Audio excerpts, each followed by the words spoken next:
morning and welcome to Rising on this fateful Wednesday, perhaps. I'm joined again by Max Burns. Thank you so much for being here. Thank you. It is a busy, busy day, so let's dive in. Yes, the end is nigh, perhaps. The floodgates opening, Democrats publicly turning on President Joe Biden. 5 days after his debate, Texas Representative Lloyd Doggett has now become the first Democrat to call for Biden to step aside.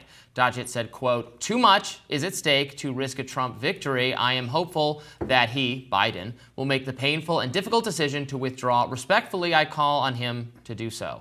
MSNBC analyst and former Housing and Urban Development Secretary Julian Castro followed suit, saying, quote, "Defeating Donald Trump is too important for Democrats to do nothing. With the understanding that the stakes are so high, President Biden should make the difficult decision to withdraw from the race." Castro added in a separate tweet that, quote, "President Biden should fulfill his promise to be a bridge to the next generation of leadership and allow a stronger Democratic candidate to prevent a disastrous second Trump term." Other Democrats have yet to go that far, but alarm bells are still ringing over on Capitol Hill. House Speaker Nancy Pelosi told MSNBC, quote, "It's a legitimate question to say, is this an episode or is this a condition?" Democratic Senator Sheldon Whitehouse expressed similar concerns. Let's watch. You obviously are in touch with your colleagues and many of those folks. What are the conversations like, to the extent you're willing to characterize them right now? Well, I think people want to make sure that this is a campaign that's ready to go and win, that the president and his team are being candid with us about his condition, that this was a real anomaly and not just the way he is these days, and that, they've got a plan to win. And here's freshman Congresswoman Marie Gluesenkamp-Perez. The truth, I think, is that Biden is going to lose to Trump. I know that's difficult, but I think the damage has been done by that debate. And it gets worse. Democratic Congressman Jared Golden similarly wrote an op-ed for the Bangor Daily News titled, quote, "Donald Trump is going to win the election and democracy will be just fine." Even for former President Barack Obama, he's now privately expressing to allies, quote, "Biden's already tough path to re-election grew more challenging after his shaky debate performance on Thursday." That's according to new reporting from the Washington Post. The Post also reported that Senator Joe Manchin had planned to break with Biden on Sunday, but was dissuaded from doing that by senior Democrats. And take a listen to what CNN is now reporting. But other party leaders we talked to are already floating the idea of opening it up to all contenders, having, let's call it a 5-week speed dating primary, maybe having debates between now and the convention, and then leaving it up to the convention. Their number one concern, who can beat Donald Trump, Anderson? So as we said, the dam is breaking.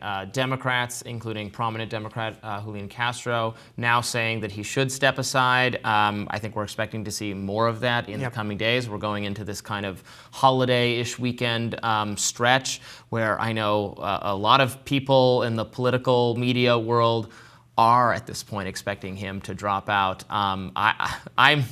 I still think that's going to be a pretty tall order because Joe Biden himself has to be willing to do it. He has to want to step aside, and we're seeing no indication. He is, in a bunker with his family, all encouraging him to fight to the last man, Hunter Biden, Jill Biden. And so I'm hesitant to say that it's going to be anything other than that, but certainly the pressure is mounting. You were just telling me before we started filming that you've been talking to some Democrats on the Hill. What are they telling you? Yeah, it is remarkable how much the conversation has shifted. I was on the Hill this morning talking to a variety of Democrats, not just raging lefties, who've described the White House as being very standoffish about this, not communicative. One said that the excuses that have sort of spiraled about Biden's performance are now verging on what they called paranoia. And there's reason to believe that. I mean, we've seen now that they've claimed Biden had a cold, that he was tired from a foreign trip that he arrived home from 12 days before the debate.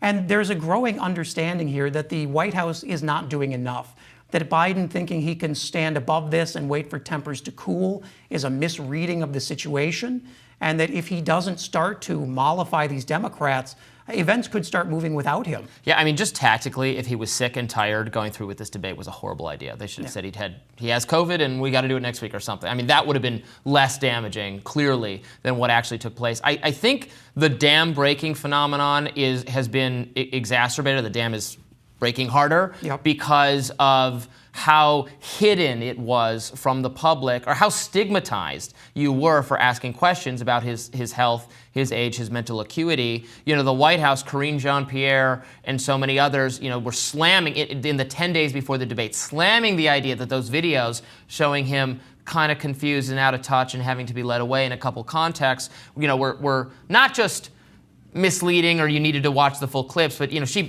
called them deep fakes. She said they were manipulated. You know, they were, there's been a concerted effort by Team Biden, helped by many in the press and in the mainstream media, to stigmatize questions about the mental acuity. Now that is so undeniable, and no one in the media is trying to deny it anymore. I think frankly, people in the mainstream media, people at CNN and MSNBC, feel a little like they've been caught flat-footed, like they were fed this narrative that they, in some cases, regurgitated, that is now, they're not trying to pretend that's still true. They know it, and I think they feel duped, or that they took part in this farce and are turning on Team Biden because of it. Yeah, that's right. And now the White House is turning on those media outlets as well. Yeah. I mean, one of the sticking points for Democrats I spoke to is the fact that this is not a new development. It's something that has existed and voters have been able to see for a while. But there's been this cognitive dissonance around it. And now the message is, quite frankly, an almost Trump level of conspiratorial. They're saying, well, the media is working against Joe Biden. The pollsters are working against Joe Biden. The people who lit the debate were working against Joe Biden. And now any Democrat who expresses concern is working against Joe Biden. I mean, that may make the White House feel better, but it certainly isn't persuading skeptical Democrats that they fully understand just how concerning this is from an optics perspective. Yeah, and that line of argument is just so clearly wrong. The concern is based on the fact, like, I believe that many Democrats absolutely want to beat Donald Trump, don't want him to be president again, and they are making the not at all unreasonable conclusion, in fact, a well-founded conclusion based on evidence and data, that Joe Biden will not defeat Donald Trump in November, that he already had a difficult path to doing so. He was slightly the underdog, or maybe it was about even at some point, and then it was slipping away from him, and because of that debate performance, it's now very far beyond him to do so, and they don't want that to happen, although there's some people like Jared Golden saying, it's just going to happen and we're going to deal with it. It's not too late to try something else, but you know, Biden himself has, I think, I guess he has the incentive to stay in it. He doesn't want to. He doesn't want to give it up. His family's telling him to keep going for it. The best time, obviously, to switch him out would have been just for him to not announce that he's not going to run for re-election a year and a half ago. Absolutely. And that would have been fine. And you know, the team behind him, or maybe it's the family who pushed him to this point, that is seeming like a very, very, very bad move for Democrats. It is, and it puts Democrats in a bind because now they're essentially panicking about the wrong thing. The polls that have come out show that Biden's fallen about 2 points in the swing states. And you can ask Barack Obama, you can ask Donald Trump in 2016, being 2 points down in June is not indicative of anything. The bigger problem is now Biden is clearly losing the confidence of Democratic leaders. Yeah. And that's a bigger problem for him, because if he expects Democrats to come to the White House and engage him on his terms on this, he has misread the situation. He needs to show his vitality and understanding of the situation, not just to the American people in speeches, but now he needs to convince Nancy Pelosi, who's 84, and has some understanding of what it is to be an older person in politics.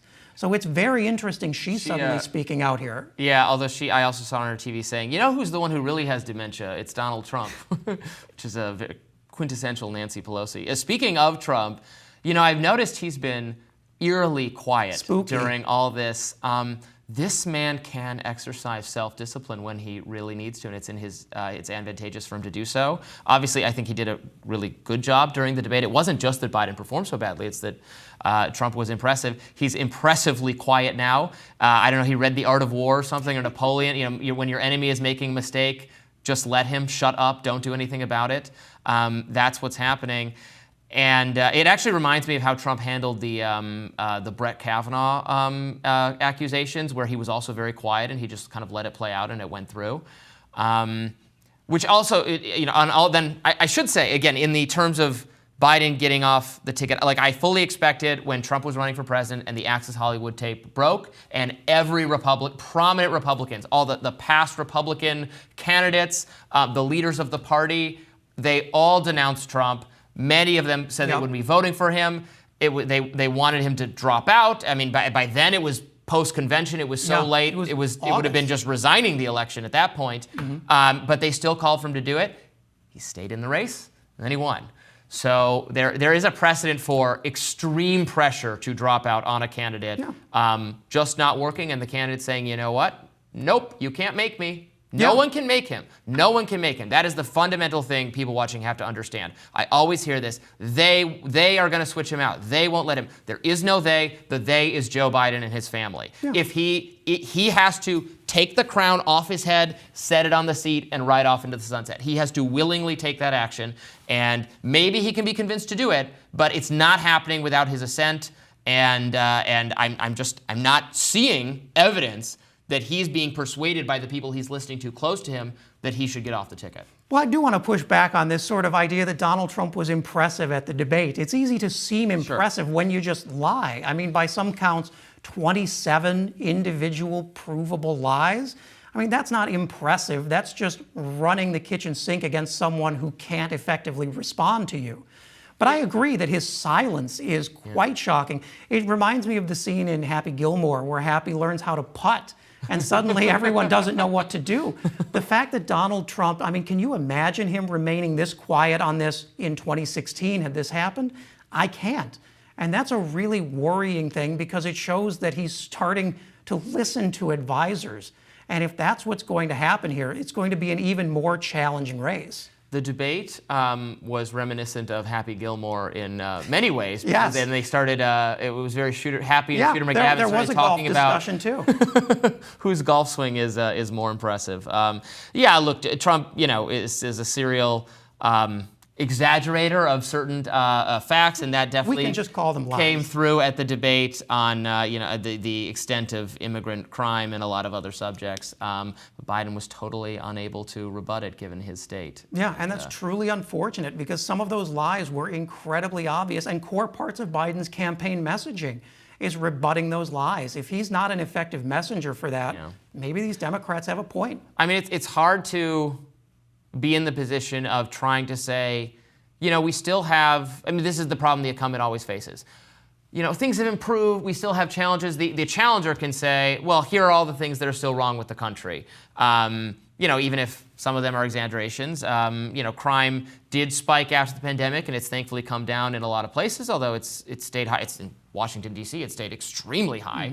Washington, D.C. is the city under the federal government's thumb the most, and crime is worst here. The city Donald Trump promised to clean up, and certainly hasn't been the case. So Biden, with the economy, with inflation still being higher than a lot of Americans want, it's hard for the incumbent to say, well, I'm trying to tell you things are so much better now, but that's not the lived experience of so many people. So it's hard to acknowledge that people are suffering and that things could be better while still defending what you've done to improve things when you're not able to think as clearly as he was. No, it's absolutely true. All right, we will be back with certainly more discussion of this topic. We'll talk about the rise of Kamala Harris coming up. Stay tuned for more Rising.